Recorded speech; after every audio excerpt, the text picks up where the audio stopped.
I got so many comments from the last video that I just had to jump back on here and say thank you. Uh, it's refreshing to know that you enjoy just having fun creating and sharing. And honestly, that's why I'm here. I enjoy meeting all of you through YouTube, if not as we get the chance to go out on the trail and hike together. But if it's no more than just sharing comments together and sort of growing community, I just love this stuff. So thank you for your comments. Great people, all of you. And let's get on with this video. Okay, so you decide to do it. You're going to spend the money and buy a great camera,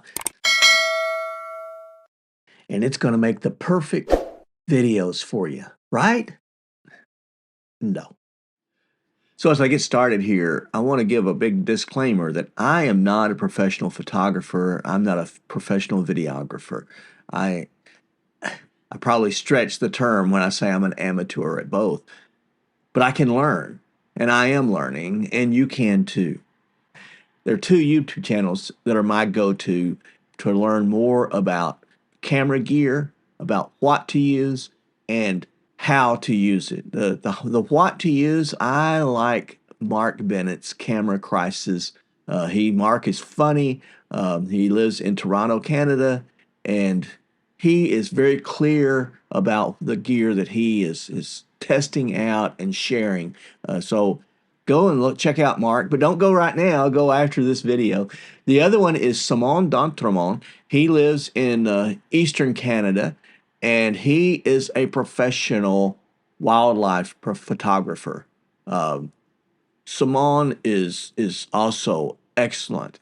He's very clear in how he explains the craft and what he uses and how he uses the settings.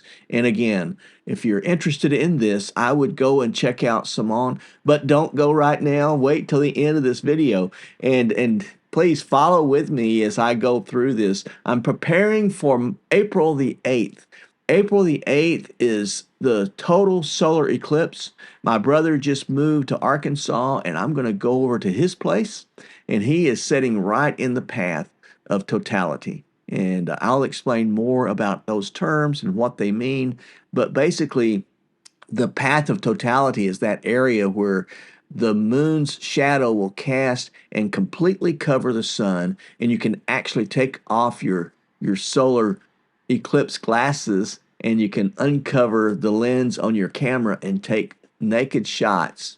Hopefully not naked. You, the photographer, you don't want to see that. But the videos and the photos will be just from the lens itself, and you can look at the sun from your eyes without having the protection. Now, as soon as the sun starts to peek back from behind the moon, yeah, you got to put those solar glasses back on, and you got to put your protection, your solar lens back on your camera, or you will fry them. So we don't want to do that. I'm going to talk more about it, and let's get on with the topic of today's video. How do you make the best photos and videos? You start from the ground up. Let's talk about it. While I'm not a professional photographer or videographer, I am an engineer. I was trained as an engineer. I served as an engineer for more than 30 years in the Army, and I understood one of the fundamental principles of construction, and especially with bridge construction, which is sort of what I specialized in, was stability, the need for stability. The same thing holds true with photography, I think, and videography, to be stable. That's why these action cameras, like my Osmo Action 3, it does so well because it has great stabilization in it. And as you're walking, you don't get this bouncing of the video. It's very stable and it's balanced as you go through. And with bigger cameras, the same thing, the same principle is important. You know, this camera, this is the Sony a6700, and it has an internal stabilization for the sensor. It's called IBIS. It's internal stabilization there. And then this particular lens, this is a Tamron 18 to 300 zoom lens. And it goes from an 18 millimeter wide angle lens and it zooms out to 300 millimeters. And to get those extended videos and photos of I'm trying to get animals. And so that's what this does for me. Well, they both have stabilization. This lens has an internal stabilization. This camera body has internal stabilization. And I thought that would help. And it does some. I learned a major principle. You have to start from the ground up. It's not all just in the camera. If I use a tripod, that really helps. I began by just getting a tripod. This was a very inexpensive Amazon Basics tripod. It's aluminum, and you can see as these legs extend out, it gets pretty skinny on these outside legs. This tripod was pretty wobbly, to be honest, when I'm trying to take night time lapses of the stars. This really, any wind that would blow would cause this to shake and it would blur the video. Think of it like your eye. You know, if your eye is really dilated, then anything that's moving out there just causes you to have a blurred vision. And that's what happens with your camera. Well, I went in search for tripods and don't do what I did. My main focus was on something that was inexpensive and something that was light that would fit in my backpack. So I started getting these, and this is just a little aluminum tripod. It is very light. It was very inexpensive, but this isn't stable. It holds your camera. That's about the best I can say for it. But you know, I was always afraid that these legs were going to bend. It was going to topple over, and it would destroy my camera. Never really trusted this camera or this tripod. Got its big brother. Not much bigger, but a little bigger. And, well, you know what? The legs still aren't that great. And it's not very stable. The wind comes through, it blows, and it shakes. And that is not stability. And then I got this one. This is an Amazon Basics, and it is basic. It, again, aluminum tripod. It is light, but same problem. And while I like these for my trekking poles, I thought I would like these locks like this on a tripod. Really don't care for them. They're just not that good. And there's no way of tightening them like on my trekking poles. I can tighten these up when they get loose. These you can't tighten. For what I spent on these, I could have just spent right here. This is a Suri AM-225 tripod. You can see it has a very, very small diameter. I can put my fingers around it. This one is bigger. This has a bigger diameter bottom than this. Now, this is about $170. This Siri tripod is very nice. Has these clips that work the legs. You can pull them all the way out, and they bring up, and the legs will flatten straight out, just like that. Just like that. And you can lay this thing just about flat on the ground. Then you just pull it down, and it has two levels. One is sort of a still fairly short footprint, and then you bring it all the way down here.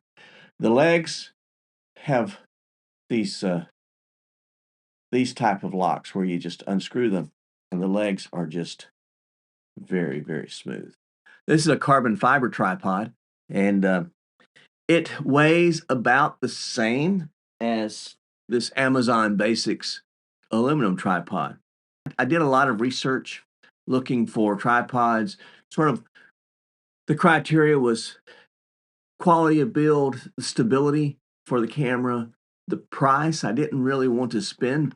You can spend a lot of money on tripods. I didn't want to spend a lot, but I did want something that was high quality. I wanted something that was durable. I wanted something that would pack up small and light to go in my backpack. And after looking at everything from peak design to the Siri. I selected this one, and I'm glad I did. It does not have a center post like a lot of tripods will have a center post that you can unscrew and you can lift up, make it taller. This does not have that. Instead, it does have an extra uh, center post that you can screw on here to raise the height of your camera. It'll extend up as well. I really don't use this. What I have learned is that I just take, and I don't have to have the tripod coming all the way up to my eye level. I can go down to the camera, and with the LCD screen, I can articulate it and I can look down at the LCD screen, and I don't have to have this real high. And it can be, the lower it is, the more stable it is, and that's what I end up doing. You may ask, how does your camera fit on there? And how do you adjust your camera? Well, you need something else. It seems like we need something else. And I got this Ulanzi head. This is a hydraulic head. I really like this. Here it is. Ulanzi tripod. And they call it a mini. It may not be for everyone. If you like to have the ability to turn your camera vertical and take photos or videos in that portrait mode, this wouldn't be what you want. You want a true ball head that can turn sideways and let your camera sort of tip on the side. But I don't do that. Let me show you what it looks like. It screws on top.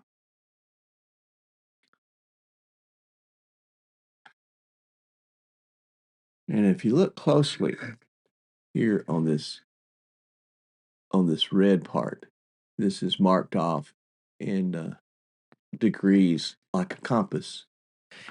Also has this, and if you're into photography or videography, you know what this is. If you're like me, you didn't. I kept hearing about this Arca Swiss mount, and that's what this is. I bought a tripod mount for my camera lens, and it has an Arca Swiss plate on the bottom, so you can mount that guy, and it takes the pressure off the mount on the camera. If I have a shorter lens, then I can take and I can put this Arca Swiss mount right on the tripod as well. But what I do here is I put it in here just like this.